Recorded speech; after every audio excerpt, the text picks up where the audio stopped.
Stoicism and the Meditations. The late Stoicism of Epictetus is a radically stripped-down version of its Hellenistic predecessor, a philosophy which had learned much from its competitors and had almost forgotten parts of itself. Both these tendencies, the narrowing of the field and the eclectic borrowing of non-Stoic sources, can be discerned also in the Meditations. Sisyphus and his followers had divided knowledge into three areas: logic, physics, and ethics, concerned respectively with the nature of knowledge and the structure of the physical world and the proper role of human beings in that world.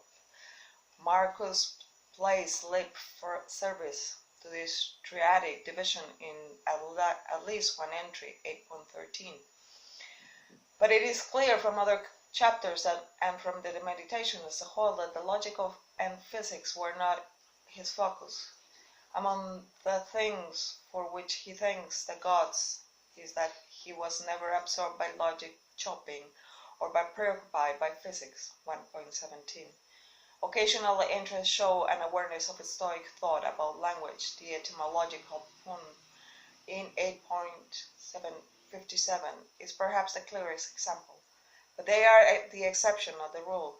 In many cases, Marcus' logic is weak. The logic of the rhetorician, not the philosopher.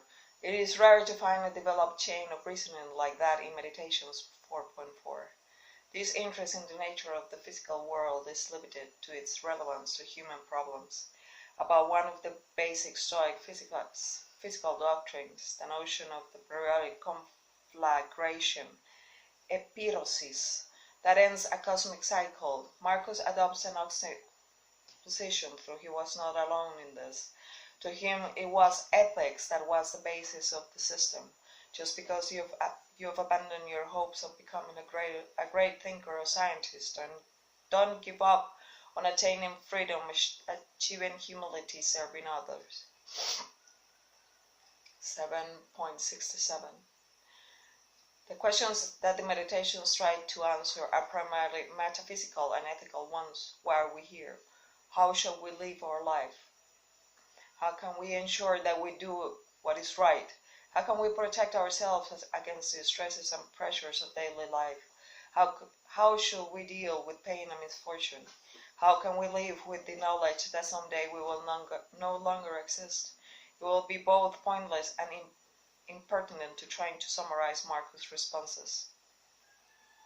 The influence of the Meditations on later readers in part from the clarity and insistence with which he addresses these questions. It might be worthwhile, however, to draw attention to one pattern of thought that is central to the philosophy of the Meditations, as well to Epictetus, and that has been identified and documented in detail by Pierre Hadot. This is the doctrine of the three principles, the principles of perception,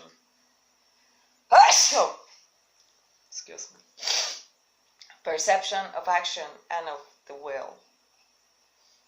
The discipline of perception requires that we maintain absolute objectivity of thought, that we see things dispassionately for what they are. Proper understanding of this point requires a brief introduction to the Stoic theory of cognition. We have seen that for the Stoics, universal order is represented by the Logos. The Logos infuses and is wielded by our hegemonicon, literally that which guides, which is the intellective part of our consciousness. In different contexts, it can approximate either will or character, and it performs many of the functions that English speakers attribute to the brain or the heart. One of these primary functions is the process and assessment of the data we receive from our senses. At every instant, the objects and events in the world around us bombard us with impressions. As they do so, they produce a fantasia, a mental impression. But this the mind generates a perception, hypolepsis, which might best be compared to a print made from a photographic negative. Ideally, this print will be an accurate and faithful representation of the original. But it might not be. It might be blurred, or might be including shadow images that distort, obscure the original.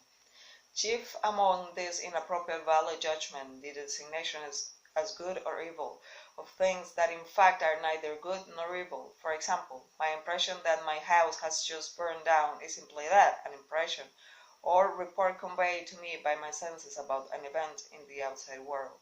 By contrast, my perception that my house has burned down and I have thereby suffered a terrible tragedy includes not only an impression but also an interpretation imposed upon that initial impression by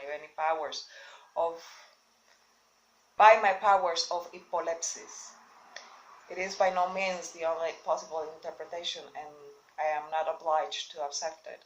I might be a good deal better off if I decline to do so.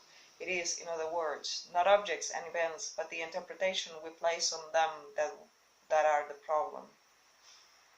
It is, in other words, not the objects and events, but the interpretation we put on them that are the problem. Our duty is therefore to exercise stringent control over the faculty of perception with the aim of protecting our mind from error.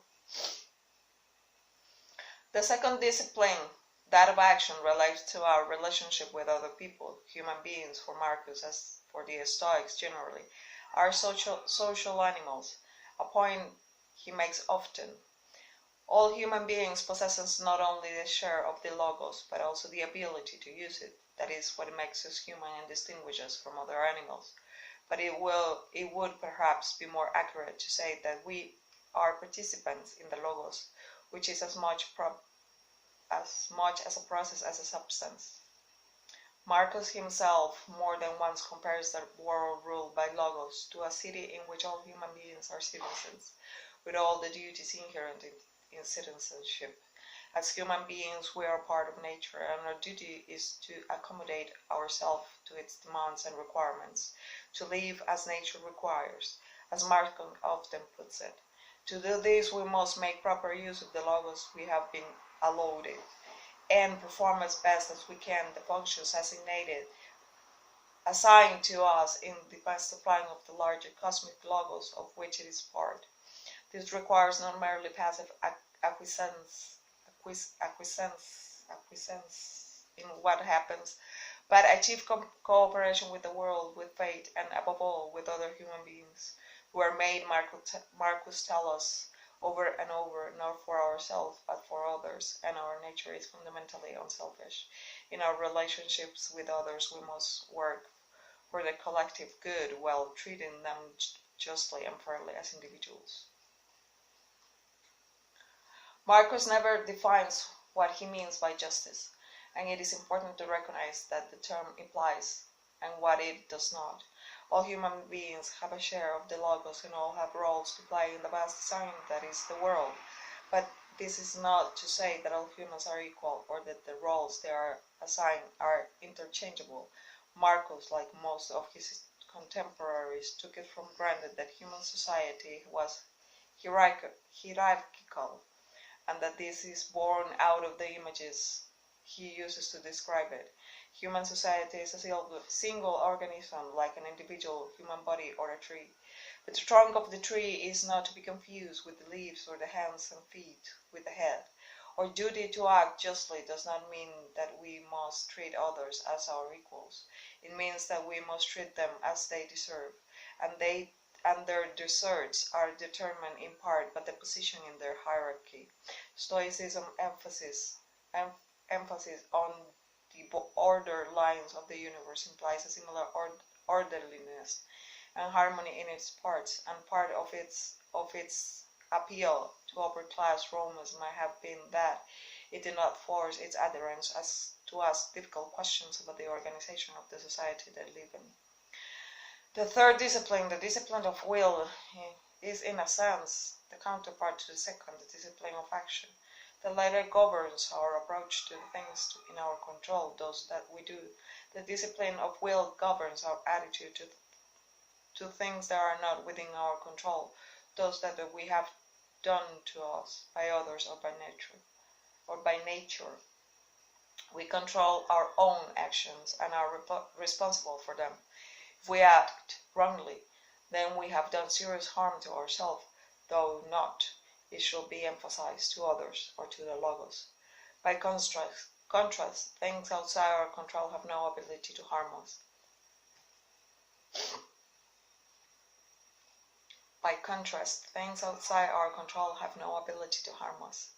Acts of wrongdoing by a human agent, torture, theft, or other crimes, harm the agent, not the victim.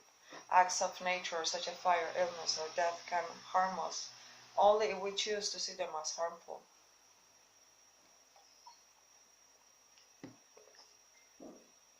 When we do so, we question the benevolence and providence of the Logos, and thereby degrade our own Logos. This, of course, we must not do. Instead, we must see things for what they are. Here, the discipline of perception is relevant, and accept them by exercising the discipline of will, or what Epictetus calls, in a phrase quoted by Marcus, the art of acquiescence. Acquiescence.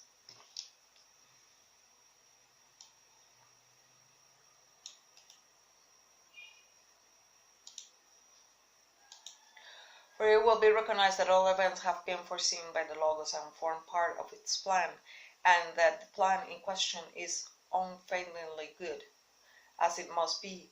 Then it follows that we must accept whatever fate has in store for us. However unpleasant it might appear, trusting that in Alexander Pope's phrase, whatever it is right. This applies to all obstacles and apparent misfortunes, and in particular to death, a process that we cannot prevent, which therefore does not harm us, but which accordingly we must accept willingly as natural and proper.